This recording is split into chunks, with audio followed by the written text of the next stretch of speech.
Welcome to Pro Audio Profiles. I'm Brennan Decora, and on this show, we focus on techniques for inspired studio performances.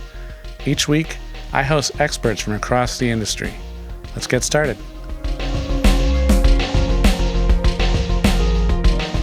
On today's show, we have Kaleb Allen. He's got credits with Sting, Hozier, Adam Lambert, Dolly Parton, and Shaggy. Enjoy. First and foremost, I want to thank you so much for being here. Absolutely. Thank you. Thank you. Awesome. I'd like to start, if you can go over your backstory, what led you to be an engineer, your path to get here, that kind of thing. Sure. So I grew up in a pretty musically eclectic household. Nobody really played anything necessarily. Okay. Just very musical folks. Right. Everything from a lot of country, specifically like 90s country. So like a lot of Alan Jackson, Tracy Lawrence, and John Anderson, Mark Chestnut, a lot of that kind of thing. Where was this? Is this in LA? Or? This is, I was born in a town called Ridgecrest, California. Okay. It's out in the Mojave Desert. Okay. About two and a half hours north of Los Angeles. Okay. So not far. I didn't grow up super far from here. My mom's side, she listened to a lot of gospel, a lot of Kirk Franklin and Fred Hammond and stuff like that. So I grew up with that. Then it was, a lot of things like the Police and there's a lot of music in general. So much music. There's so much. It would take hours to go over just that. So I was heavily inspired by a wide variety of genres musically. And when it came time for me to start actually playing instruments, my first instrument was technically guitar. Okay. That was always pretty challenging for me. Yeah. So I picked up drums. Okay. That was that was it. Right. So with that, I started listening to a lot of drum-centric music.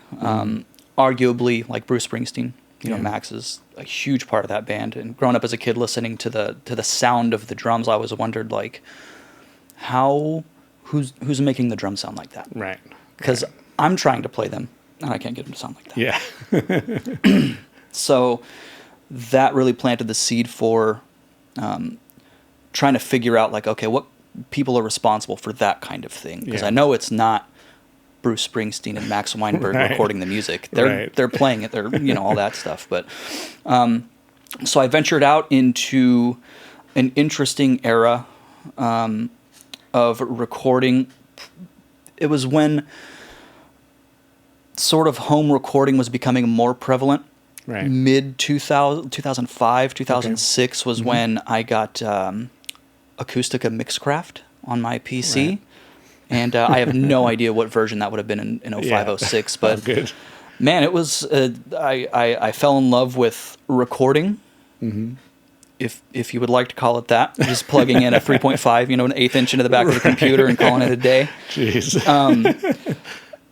It never sounded great, but I just loved the feeling of having that much control over what I was creating and being able to make sounds even though I understood none of it. Mm-hmm. No idea that I couldn't hear compression. I didn't know what compression was, not even theoretically. But I loved it, fell in love with it, and just kept doing it. Like a lot of folks in and out of bands, playing drums for one, playing guitar for the other. Yeah. So you did play guitar. I ended up kind of developing it a little more, but even to this day, I don't necessarily consider myself a guitarist. Right. It's not a second nature thing for me like drums is. So yeah, I mean that's it. It just culminated from being in a lot of bands and being thrust into positions of, hey, we want to record this, but we also we can't go to East West because we're in Ridgecrest, and also that's a lot of money we don't have. Exactly.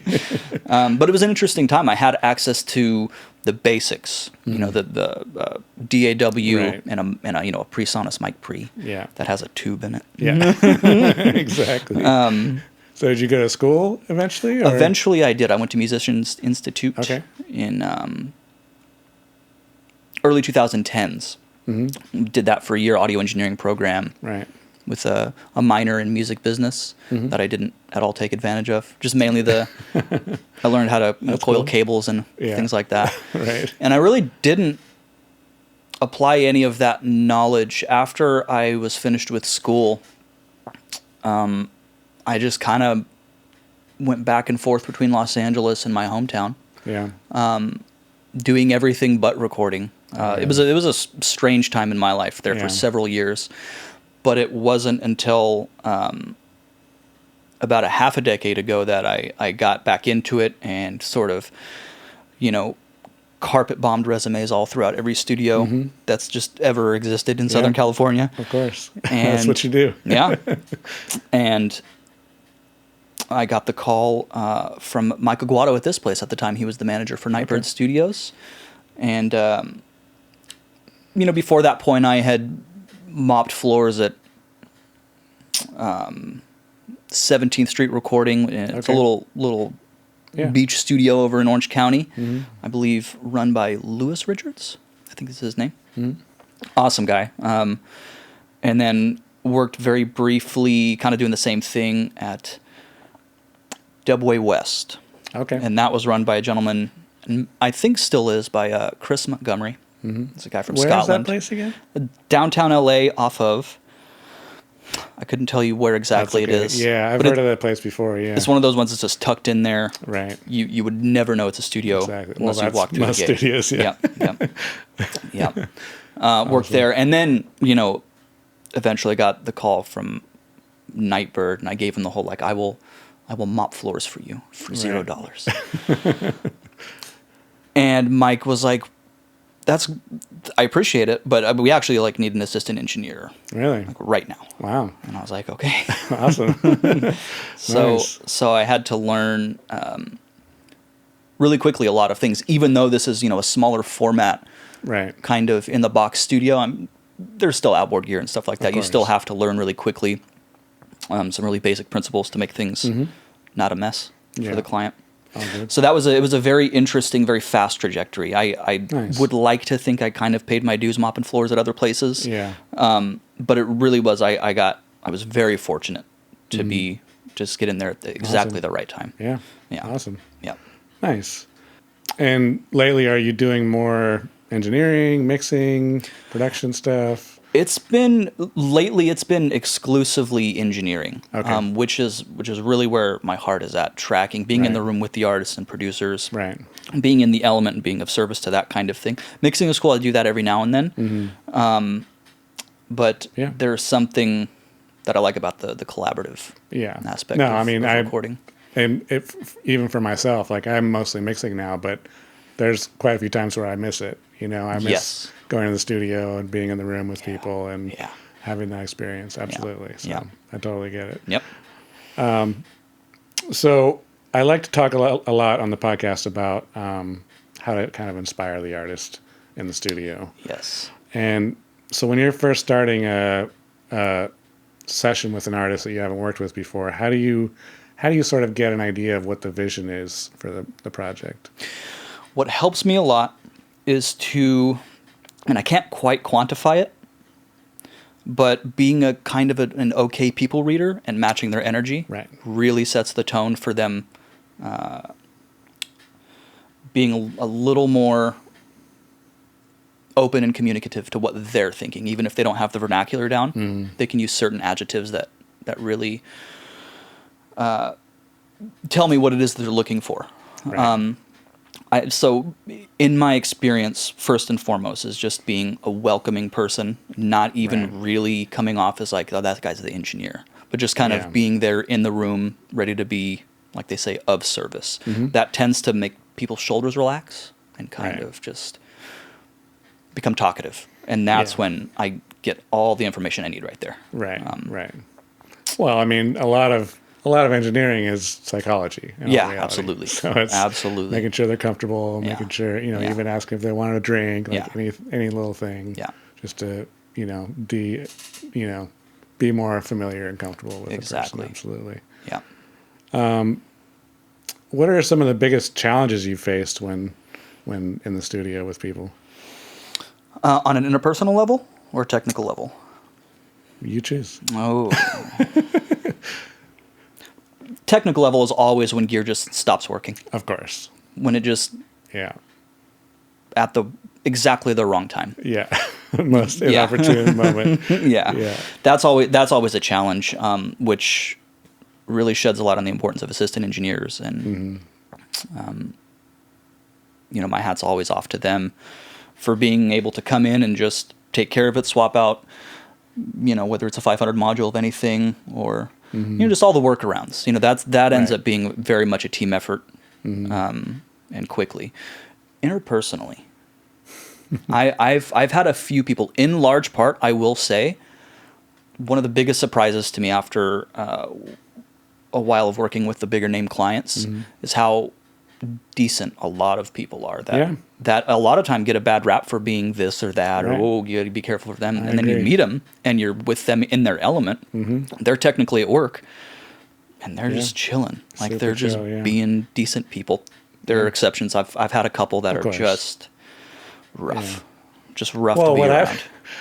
It's actually funny. What I've found is more often than not, like the super big artists are themselves very, very cool and chill individuals. Yep. A lot of time it's the entourage. Yes. That are the ones that are have a big head and get exactly. Oh yeah. Yeah. That's absolutely my experience. Totally. So how do you balance and we sort of touched on this a little bit, but how do you balance the technical aspects of recording with the artistic vision of the artist? That's a good question. Can you give that to me one more time? Well, like, how would you set up the studio to be a creative playground for an artist, let's say? That's nice. Again, I like to find out, from A&R, from the label or whatever, the manager, what we're kind of looking to do. A lot of the time they have not the best information. Right. So I just kind of get a ballpark synopsis of kind of, okay, are we doing like a writing session? Do you need 7 keyboards set up and a kit and amps, guitars, and stuff like that? If I know it's going to be just a vocal session, I make that vocal booth just like a sanctuary. Right. And more often than not, it's a really welcome environment. There are a lot of studios, which I love, that are a little more corporate, a little more washed, and very like, oh, this is a recording studio. Yeah. I try to make my sessions here just that feel like a bedroom at their place that they've renovated into a recording studio. So it's very much just encapsulating a vibe that's conducive to, again, letting their shoulders relax. I like to face them not toward me. I like to face artists not toward the glass. That way ideally, theoretically, they don't feel like they're performing in front of anyone. Right. That tends to help a lot. Sometimes I'll close the curtain in there to the window entirely. Right. As long as that talkback works, we're good. Yeah. So it really just depends. That's there are a lot of different things I have done historically to facilitate a creative environment. But what always works best is trying to get as much information as you can about the artist and the team beforehand. Right. Yep. Right. Yep. Do you listen to some of their past releases or any references or anything like that? Or references? Yeah, actually, that's something I've gotten into in the last couple years. Is literally just listening to, at least in part, the artist's discography. Right. What are they looking for? What did they do in their latest release? What does that sound like sonically? And what are they doing stylistically? Right. Even then, that can only tell you so much, because a lot of artists will try to do something completely different after a while, or they'll try to go back to an album they did in 2004. Right. Exactly. So it's kind of hard to tell, but I think those are good. Those approaches have worked out really well for me. Just being prepared. That's really all it comes down to. Exactly. Yeah. I just want to take a quick break and tell you about my free guide, The Art Method, the Advanced Recording Toolkit. In it, I share the details of how you can get pro studio results from your home studio. I've believed for a long time that it's the cooking, not the kitchen. If you can learn some of the advanced methods for getting great results in the studio, you can do it in any studio. I skip the basics and dive into the more nuanced info you need to level up the quality of your home studio recordings. Check it out now at brendandecora.com/art. And now, back to the show. So, what are some? You mentioned the home studio thing, where you like to make people feel like they're at home.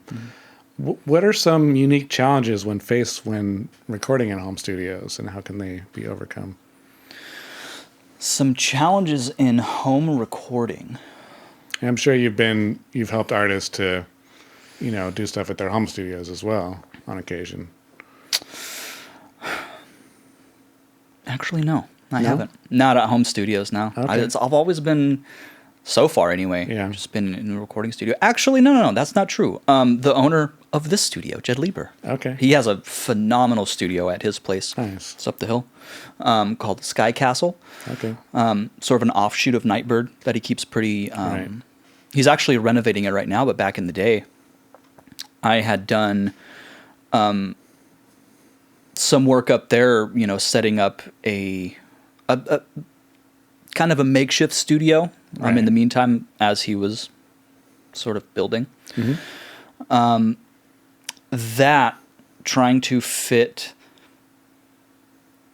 a recording studio for someone that knows about recording studios into a bedroom is very difficult. Right. Because the standard is so high, especially for Jed. He's been doing this for a long time. He is very experienced. He's recorded a lot of stuff, so he knows exactly what he's looking for.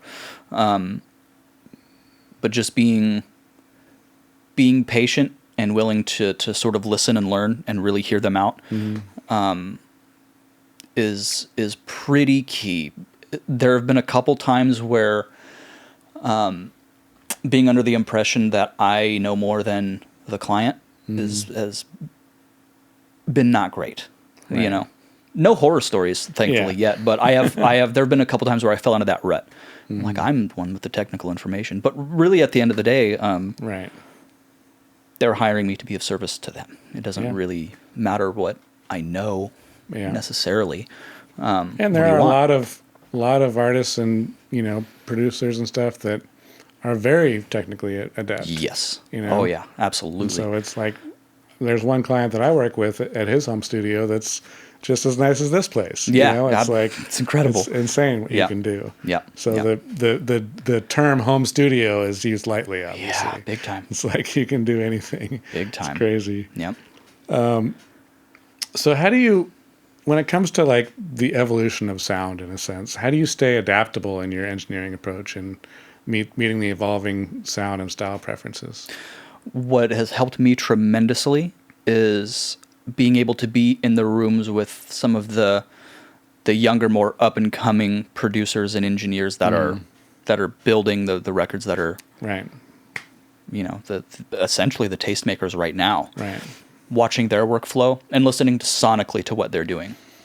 I'm 32, but there are especially Pro Tools operators that are 22. Yeah. That just, all right, good work. crazy. I'll let you do that. Yeah. And I'll let you do the thing. So watching them is incredible, and I've learned a lot about, as far as the Pro Tools chops, and which is pretty important. I went through a sort of Pro Tools course through Pro Media Training LLC. Shout out Pro Media Training, Mihai and Jenna. They are amazing folks. That course is phenomenal. That took me from using my mouse to arm a track. Right. And then hit record. Yeah. Took me from that to being out of the way of the artist in the process completely. Right. That was a game changer for me. So things like that, being able to watch how other artists and engineers and producers work, implementing some of that, leaving the stuff that I am not a fan of or the things that don't pertain to my workflow, asking people for help. Like, hey, what's your take on this? Like, that is not illegal, as it turns out. You can do that.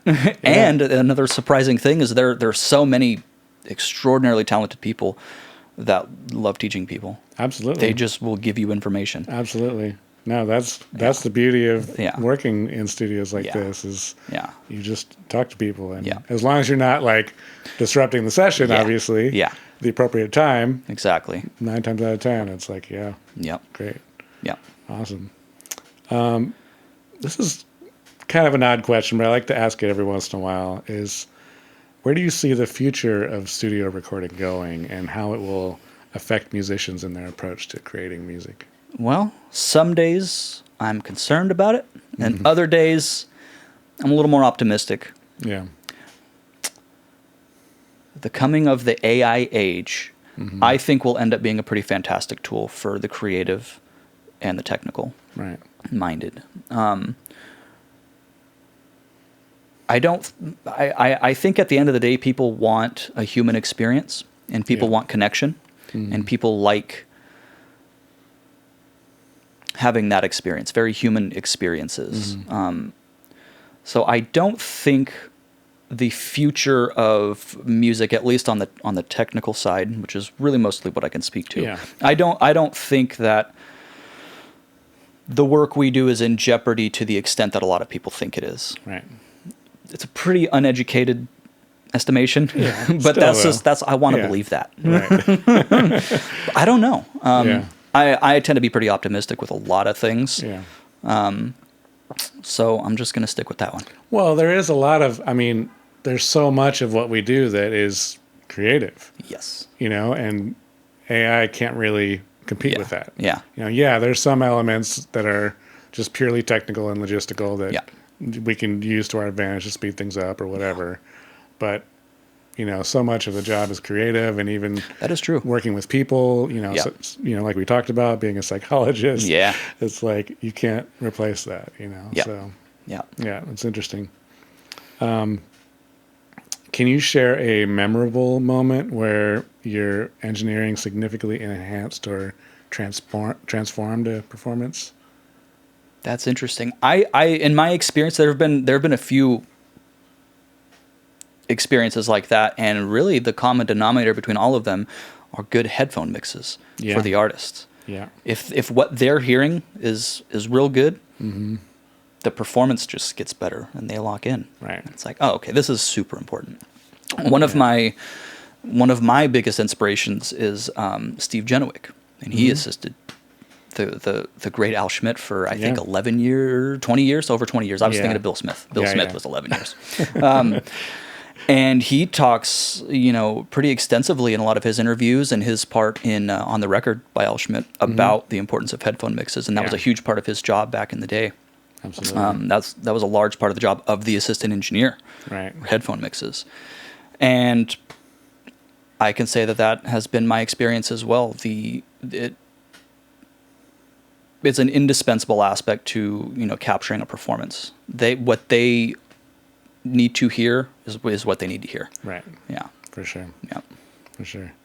And kind of going back to the topic of like home studios, I just want to touch, get your opinion on the idea that, when a musician is in their home studio, it's like they're relaxed in a way that you can't really achieve in the studio, but yet at the same time, they're technically limited. So it's like, how do you bridge that gap when they come to the studio, or even, if you have any advice for them at home, like what do you think about that? Couches.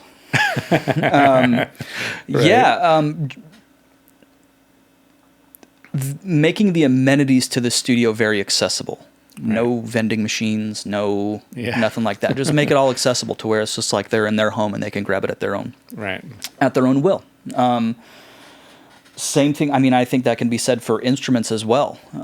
Keeping instruments and microphones really readily accessible to where you don't have to make it a process to go get them when the artist wants it. Right. I think that can sort of take away that sort of washed out corporate aspect, business aspect to being in a a recording studio. Just making things really accessible really quickly and not making a big scene. If you're in a hurry, make it not like an undertaking. Just be cool. And you're good. Exactly. Yep. Nice. So I know you don't, focus a lot on mixing, but what advice would you give for musicians that when it comes to like preparing tracks for a mixer? Oh, that's a good one. When you export, make sure all the tracks start at 0. Right. That's when I get step one. That's when I get a lot. And it's okay, let them do the creative thing. All it takes on my end is just a little bit of communication. Right. In large part, I just have to set a few boundaries. Ideally, crossfades will be done on their end. The way when they consolidate and get ready to send out, I don't have to worry about that. Pops and clicks. Yep. Yeah. Yep. But I would say just make sure the actual information in your exports is viable and it's in time. Right. Anything else, like I'll edit and tune and stuff like that. Yeah. I'll hit the old Command 8 to time up some drums, and no problem at all. But just making sure, especially if they're using a different DAW, that everything's copacetic in that aspect. Right. Yeah. Right. And when it comes to different genres, is there anything you do differently when it comes to one genre or the other? Oh, yeah. So I started in kind of the hip hop and pop world, which is a very in the box, very Pro Tools centric style of engineering. So what that workflow looks like is very different from more instrument centric live performance sessions. I tend to favor anything with drums in it. I want to do that, but that workflow looks incredibly different than hip hop, and that's just in the Pro Tools aspect, let alone all the outboard stuff and the headphone mixes and the sound of the room and mic placement and making sure everything's in phase. If you're using any more than 2 microphones, it can get really, really messy really quick. So being able to listen for those things and get those done in a timely manner is not something I have to contend with hip hop sessions necessarily. You got one microphone. There's going to be no phase issues except for the polarity of a microphone. So yeah, it does look, for me anyway, much different from genre to genre. But as for my taste, anything that has drums and guitars and a piano or anything like that, I love that stuff. Right. Yeah. Nice. Yep. And also with hip hop too, it's like, there's only one mic, but you have to be really fast on Pro Tools. Yeah, exactly, because they are ready for the next line. They move so quick. Yeah. It's crazy. Yeah. Record 50 takes of vocals in 3 minutes. Yep. It's crazy. Yeah. Is there any current or recent projects that you can talk about that you want to?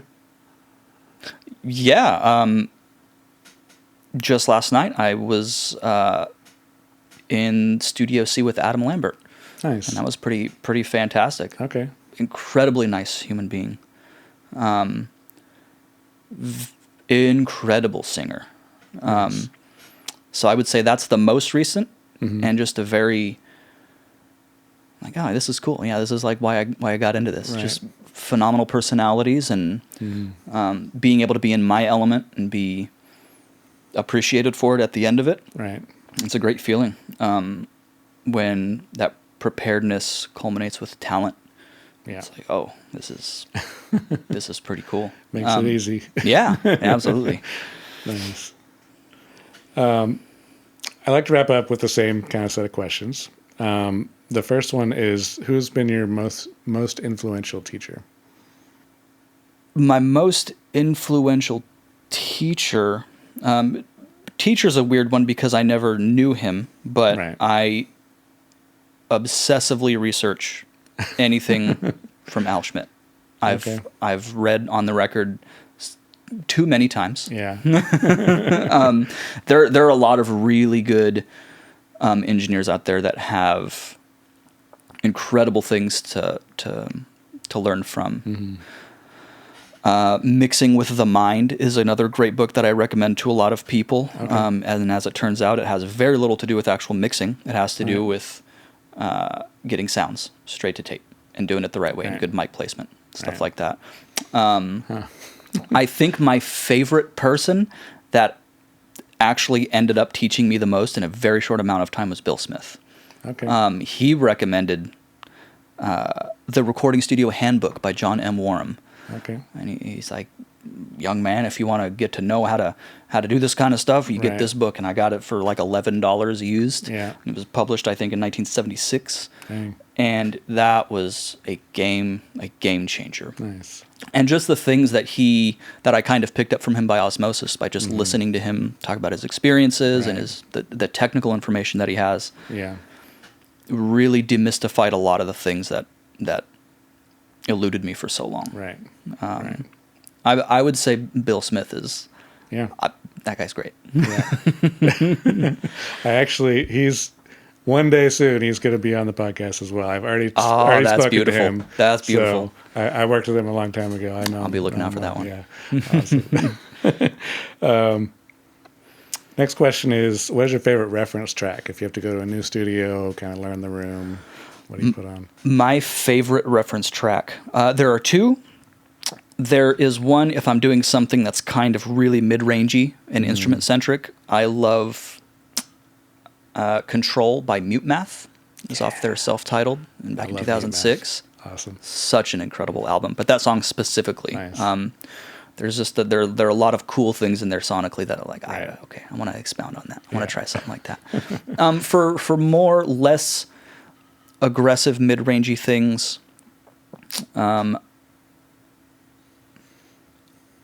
I vacillate between some of Alan Side's recordings that he's done, which invariably sound incredible. Right. And